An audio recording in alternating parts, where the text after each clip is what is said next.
Hello everyone, and welcome. Today we're tackling a very common question in the world of simple science experiments. What is the best solvent for paper chromatography? It seems like a simple question, but the answer is actually a bit more interesting because, in truth, there is no single best solvent for every situation. The perfect solvent completely depends on what you are trying to separate. The most important principle to remember is a simple chemistry rule, like dissolves like. This just means polar substances dissolve well in polar solvents, and nonpolar substances dissolve well in nonpolar solvents.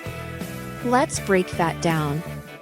First, our paper is the stationary phase, and it is polar. It's made of cellulose, which has molecules that are attracted to water molecules. Now, let's think about our mobile phase, which is the solvent that will travel up the paper. If you are trying to separate the components of a nonpolar ink, like the ink from a permanent marker, you need a nonpolar or only slightly polar solvent. Using water, which is very polar, will not work well at all. The water won't be able to dissolve the nonpolar ink and carry it up the paper. For a permanent marker, you should try a less polar solvent like rubbing alcohol, isopropanol, or even acetone. These solvents will do a much better job of dissolving the nonpolar ink, allowing its different colored components to travel at different speeds and separate. On the other hand, if you are separating a water-soluble ink, like from a washable marker, then water is a great place to start. It's a polar solvent for a polar ink.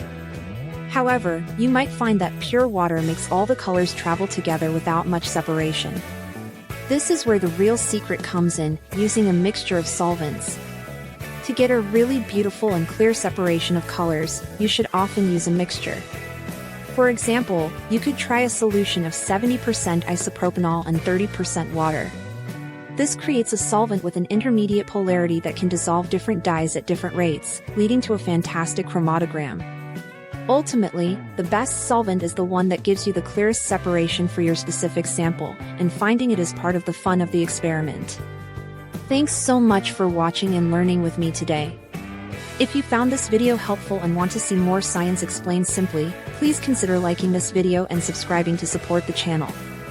It really helps us create more content for you. See you in the next video.